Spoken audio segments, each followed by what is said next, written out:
Hey friends, I'm really glad that you could take the time to join me today. We're going to talk about John verses 1 through 42. But before you get a little nervous, we're not going to read all of that. We're going to summarize it a little bit, and I'm going to point out one really important thing to you. In fact, everything is on one Post-it note. It's not even on the back. So it's not going to take very long, and I'm really glad that you're here. So John 4 is about Jesus talking to the Samaritan woman. And just to give you a little background really quickly, Jesus is traveling through, he gets hot, he gets tired, and so he decides to sit down and get a drink of water. The disciples have gone off to find some food for him, and he's sharing a well with a Samaritan woman. And if you don't know a lot about the Samaritan people in the Bible, they're generally talked about sort of in a bad way. And a lot of people don't realize that they were also Jewish. They were a different sect of Jews that believed a little differently. And because of the way they believed, the Jews that lived in Jerusalem really did not associate with them at all. So for Jesus to be at the well in the middle of the day with this woman was very unheard of. So that's part of the passage. As you go through, he asks her for a drink of water, and she says, why are you asking me for a drink of water? I'm a Samaritan, you're a Jew. And she points out he doesn't have anything to draw the water with. And he tells her, he's like, everybody that drinks from this well, they're going to get thirsty again. But I've got some water that if you drink it, you're never going to get thirsty again in your life. And she wants to know about that water. And so as the passage goes on, Jesus points some things out about her life that only, he could know because of who he is, and the fact that she's had 5 husbands and that she's currently living with a man that's not her husband. And that really sets in with her. And so she really pays attention then. And she said, you've got to be a prophet. And we're going to pick up in verse 23 and work our way down. But there's still just one thing that we're going to talk about today that I think is really, really important, and I don't want you to miss.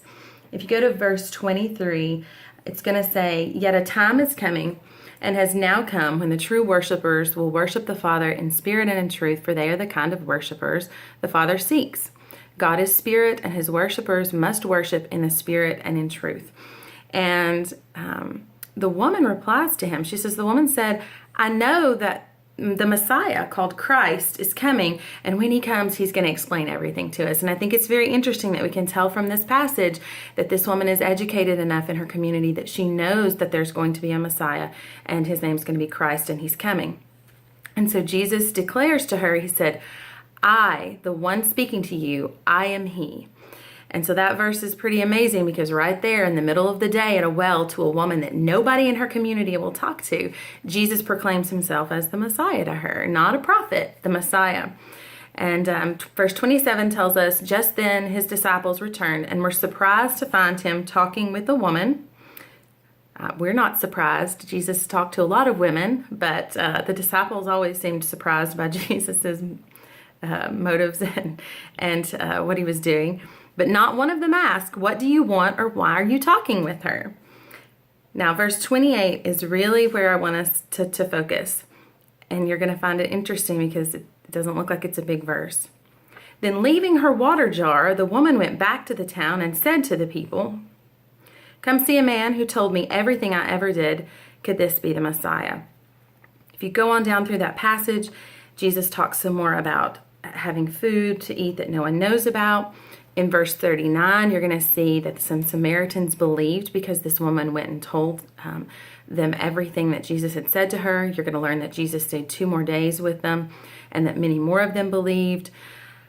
But really what I want you to see in verse 28 today is the woman says, or it says here that the woman leaving her water jar went back to the town and talked to the people.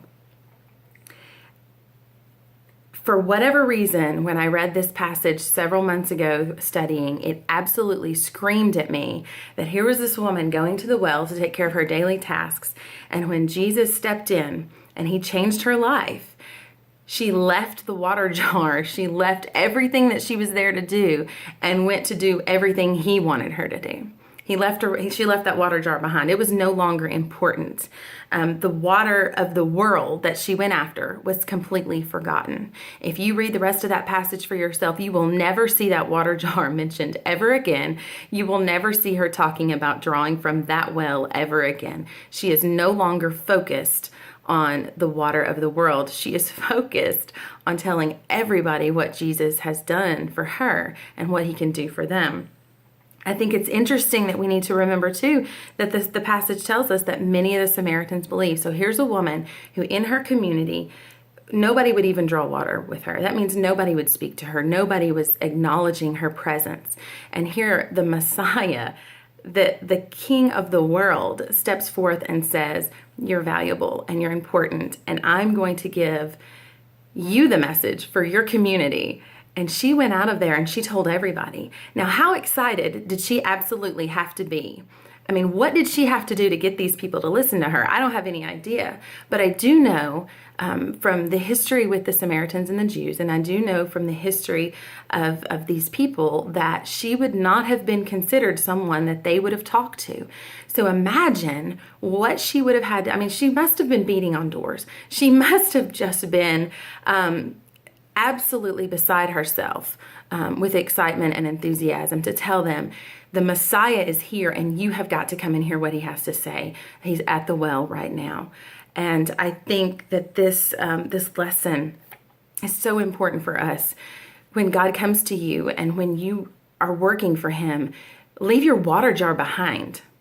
You don't need it anymore. You do not need the junk that you have been carrying around with you. It is not going to serve any purpose anymore, and it's not important. To illustrate this just a little bit, I have a young teenage daughter who came to me several weeks ago, and she said she has some friends that she's made through church and youth group and etc.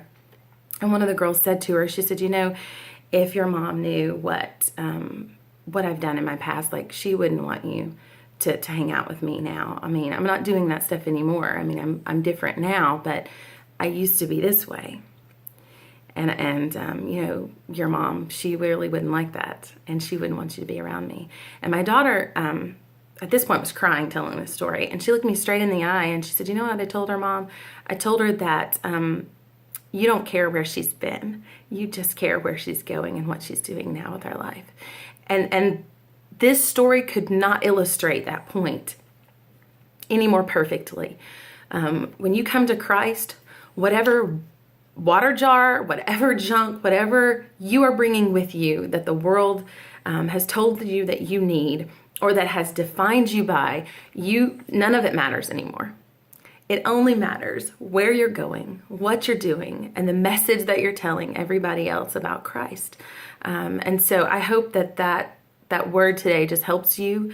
It hit me like a ton of bricks when I read it several months ago, and I've just been absolutely determined since that point to not pick up with me every single day the lies that our culture and that this world and that Satan push upon me to believe about myself and to tell me that I can't do the things God's asking me to do. Whatever he's asking you to do, whatever message he's got for you to deliver to other people, you're capable of doing it. So put your water jar down and so go start knocking on some doors and telling people about the Messiah and what he's done for you. I hope you guys have a great day. Thanks for joining me.